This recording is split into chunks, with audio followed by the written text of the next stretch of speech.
¿Cómo está? Muy cordialmente les saludamos desde Caracas, Venezuela. Es nuestro tiempo de información de impacto económico. Titulares a continuación. Nueva protesta en Argentina en rechazo a las políticas neoliberales del presidente Mauricio Macri. Países Bajos adquirió mayor porción de Air France y esta se desploma en la bolsa. Tema de expediente económico, el negocio de la sanidad en España. Comenzamos con detalles.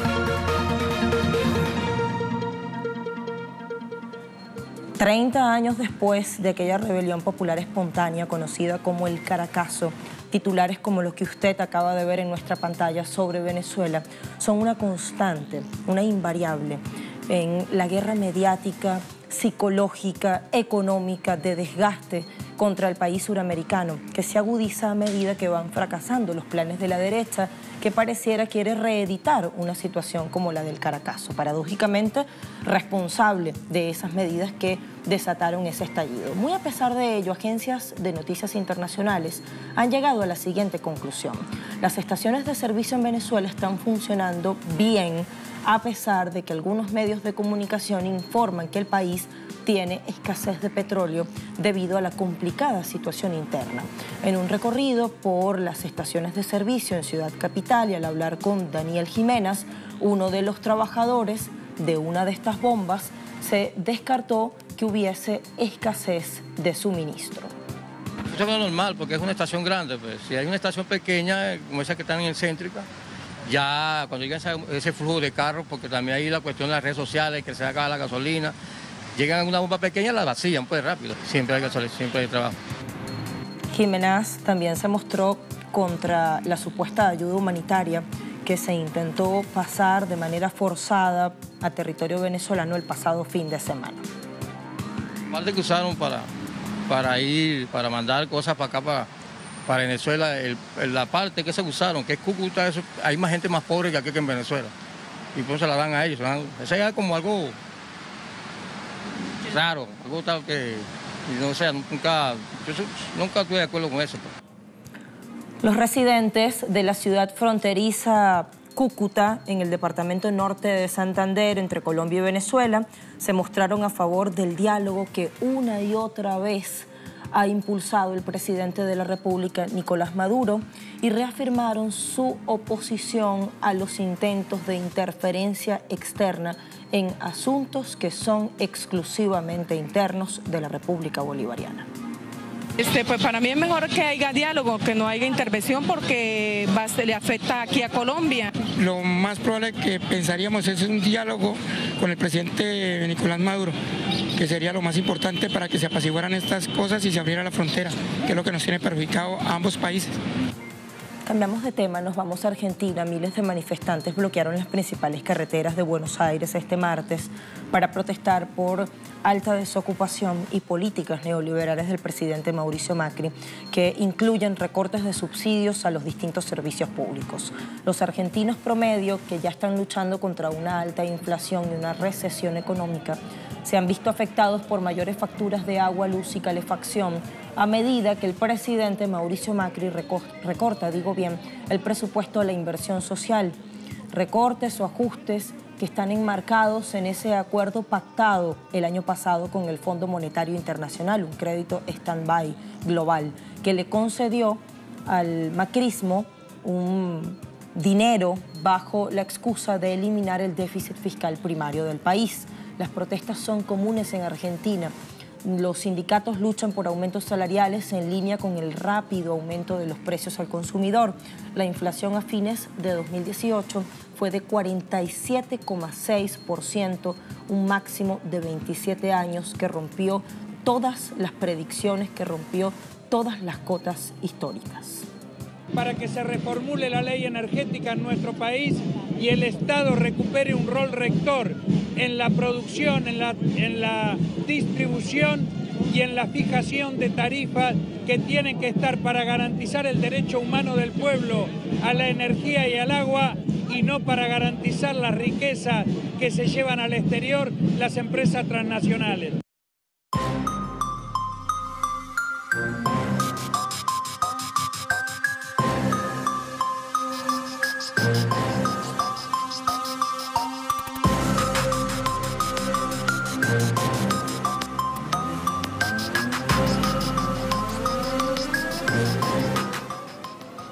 En el capítulo de ayer hablábamos o nos referíamos a lo que parece ser una encrucijada que enfrenta en la actualidad nuestra América Latina y el Caribe.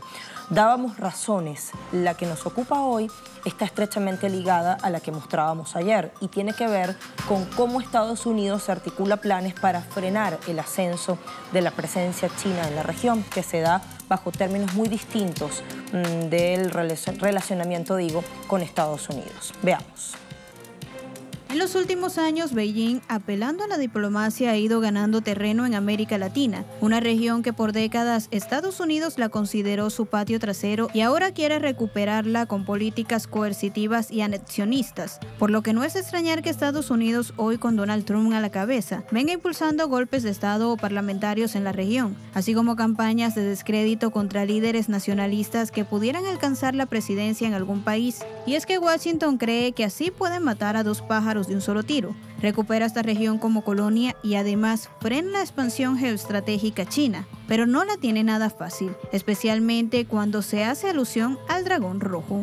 Las relaciones comerciales entre el gigante asiático y América Latina han cambiado progresivamente en los años recientes y China hoy aparece como principal socio comercial, no solo de países como Venezuela, Cuba, México, Uruguay, sino también de Brasil, Chile, Perú y Argentina. Organismos internacionales destacan que el comercio entre la región y China se multiplicó por 22 veces entre el año 2000 y el 2013, alcanzando en 2017 los 266.000 millones de dólares, lo que significa un avance del 53% respecto a la meta de 500.000 millones de dólares fijada para 2025. En 2018, América Latina y el Caribe exportaron a China un 28% más que en tiempos pasados, enviando a ese país asiático más productos que hacia cualquier otro país del mundo. Las importaciones desde ese país también crecieron un 30%. En la última década, Beijing ha proporcionado a la región un financiamiento que alcanza los 141.000 millones de dólares, cifra muy superior a la que ha recibido de instituciones como el Banco Interamericano de Desarrollo o el Banco Mundial. Además, el presidente de China, Xi Jinping, ha asegurado que se aumentará la inversión en la región en 250.000 millones de dólares para los próximos 10 años, así como el comercio que en una década llegará a los 500.000 millones de dólares, por lo que los gobiernos de derecha proestadounidenses de Brasil, Argentina y Perú tendrán que pensar bien a la hora de tomar una decisión hacia Beijing, pues el 80% de la inversión del gigante asiático en minería e hidrocarburos en la región se destinó hacia esas naciones.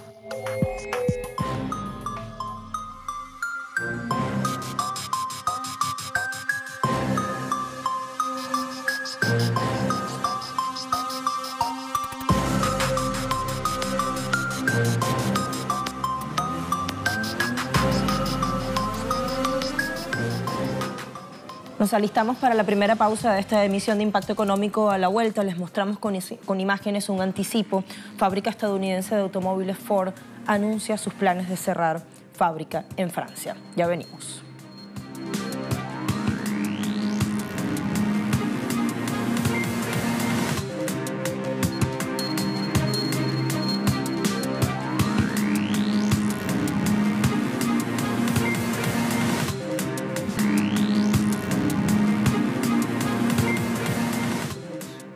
Para garantizar el interés público de los Países Bajos, el Estado holandés ha decidido convertirse en accionista de Holding Air France. Recientemente se han comprado acciones y el Estado holandés ahora posee 12,68%. La intención del gabinete es aumentar esto para que la explotación coincida con la explotación del Estado francés. Hablamos del destino de Air France, por eso ese sonido que nos antecedía. Desde Países Bajos se anuncia la decisión con bombos y platillos y desde Francia se advierte que no están dispuestos a ceder en el poder en lo que respecta a la toma de decisiones del grupo.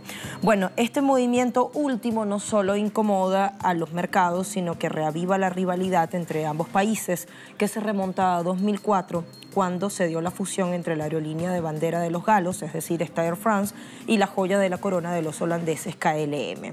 Tras el anuncio de los holandeses, el holding Air France KLM sufrió su mayor caída bursátil en 9 meses. Las acciones del grupo se desploman a un ritmo de 11% en la bolsa de París. Holanda intenta igualar el peso del Estado francés, primer accionista, con 14,29%. Esta jugada genera muchísima controversia y es que Holanda no ha informado con antelación al Consejo de sus planes de compra de acciones en los que ha gastado 680 millones. Hasta ayer ostentaba 5,9% de KLM, si bien ahora se sitúa casi al mismo nivel del gobierno francés con 13%.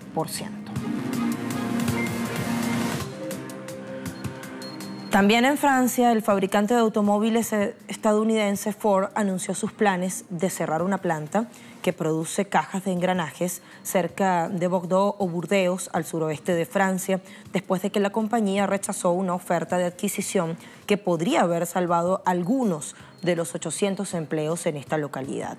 Si bien el portavoz del gobierno, Benjamin Griveaux, acusó a los ejecutivos de Ford de tomar una actitud vergonzosa al rechazar una oferta final del fabricante de equipo franco-belga Punch Powerglide el lunes, los trabajadores de la fábrica están denunciando inacción completa del ejecutivo liderado por Macron. Ford nos está dejando ir sin nada, así que tiene que pagar, tiene que darnos dinero. No depende del Estado. El Estado no hará nada. Han estado en el caso durante mucho tiempo y no han hecho nada. Si muestran su rostro, es solo para fines electorales. Eso es todo. Pero nada saldrá de eso. Solo otra fábrica que cierra sus puertas. Eso es todo. El gobernador del Banco de Inglaterra, Mark Carney, dijo que la entidad financiera que preside brindará más apoyo a la economía si sufre el impacto de un Brexit sin consenso. Afirmó que esta entidad garantizará estabilidad de los precios en Reino Unido. El mensaje será el mismo que el mensaje de hoy. Proporcionaremos todo el estímulo que podamos ofrecer a la estabilidad de precios de acuerdo con nuestro cometido, por lo que, en otras palabras, brindaremos el apoyo a la economía que podamos mantener a la vez que mantenemos la inflación baja y estable. Tiempo de una última pausa en Impacto Económico. A la vuelta, desde nuestra mesa de análisis, vamos a abrir nuestro expediente económico que tiene algunas claves sobre cómo funciona la sanidad en España. Ya venimos.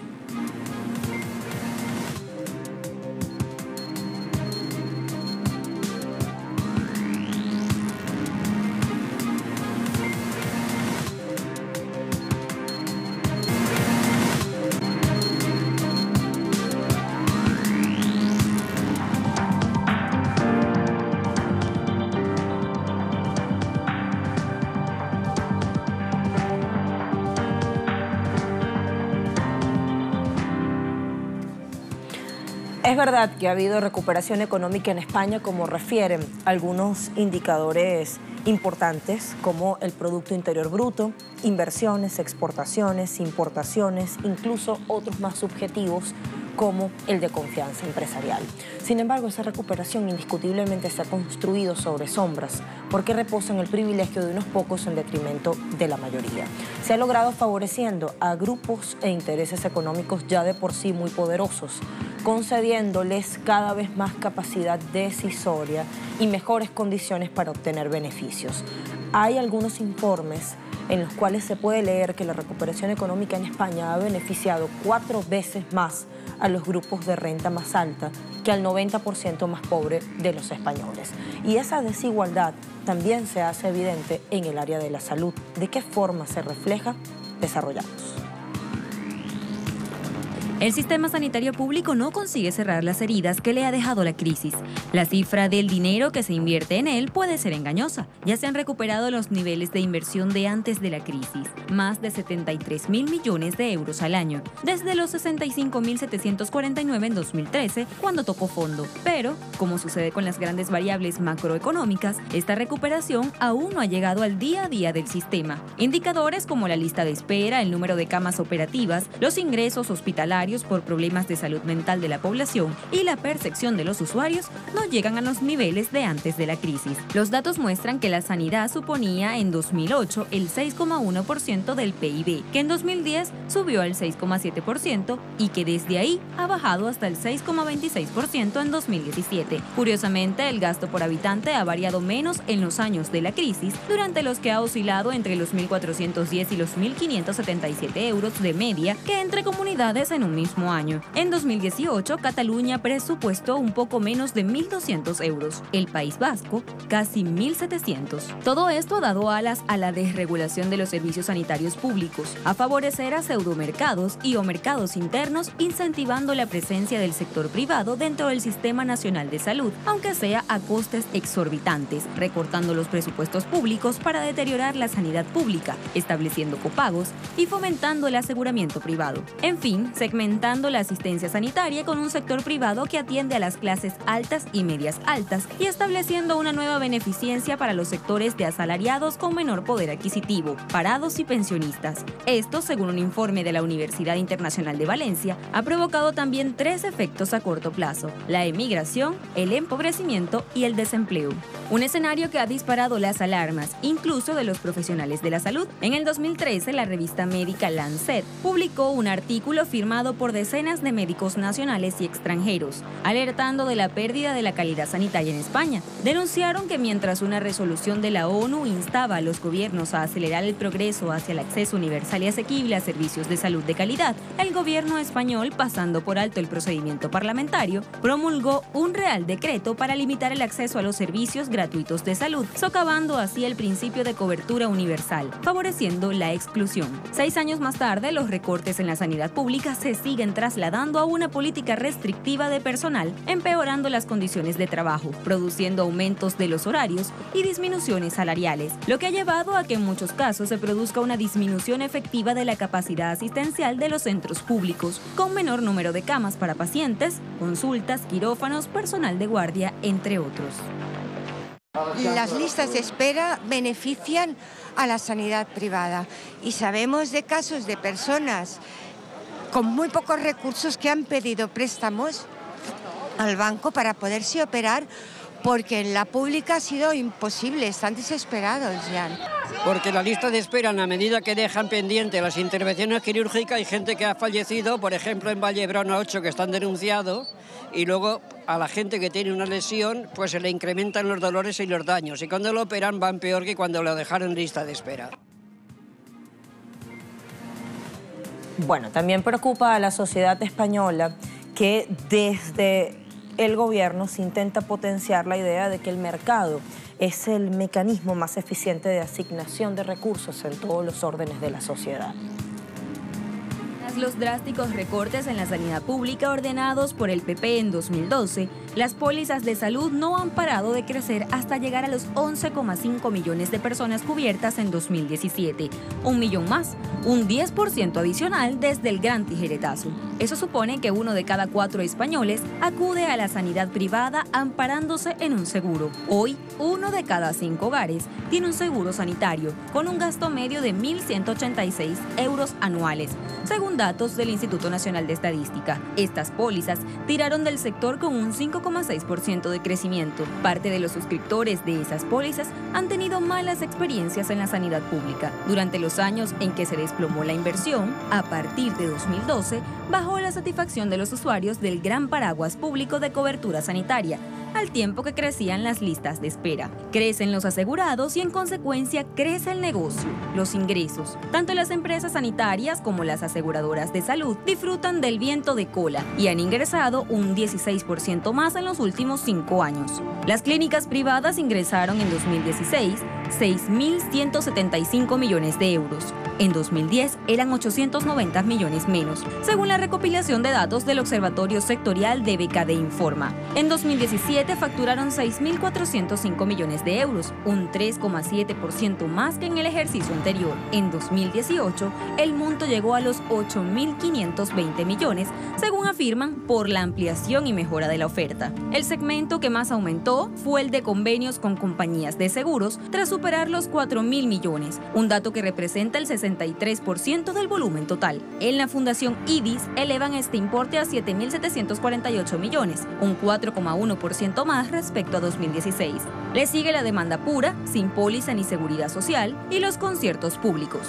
En España hay 451 centros privados con 51.332 camas, lo que supone el 57% y el 33% del total del país respectivamente, con más de 260.000 profesionales empleados, 50.000 de ellos médicos. Una oferta que se concentra en Cataluña, Madrid y Andalucía y que está controlada por 7 grandes grupos que representan el 73% del mercado: Quirón Salud, Vitas, HM Hospitales, Grupo HLA, Hospiten, Clínica de Navarra y Pascual. La Fundación IDIS, organización que aglutina el sector sanitario privado, considera que el papel creciente de sus empresas contribuye a la descarga y el ahorro del sistema público, ya que entienden que se liberan recursos porque los ciudadanos que cuentan con un seguro privado no consumen o consumen solo en parte los recursos públicos. La patronal de las aseguradoras, UNESPA, mantiene que el crecimiento de las pólizas se debe a que empresas y pymes las ofertan como un beneficio social, el más valorado por los empleados. Pero lo que no se dice es que las empresas desgravan los seguros que contratan para los trabajadores, con lo cual, entre todos los españoles se financia el seguro privado. Con las contrataciones de pólizas, las empresas se deducen el 100% de lo aportado en el impuesto de sociedades.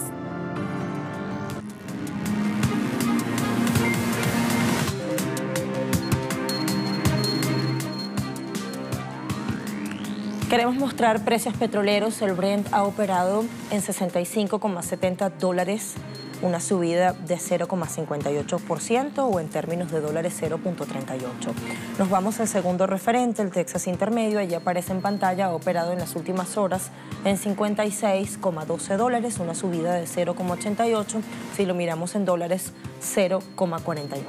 Y el crudo OPEP ha bajado en 2%, cerró el día martes en $64,08 por barril. Vemos luego en las horas siguientes cómo se irá actualizando. Así llegamos al final de esta emisión de Impacto. Gracias por acompañarnos. Siga siempre conectado a Telesur. Hasta pronto.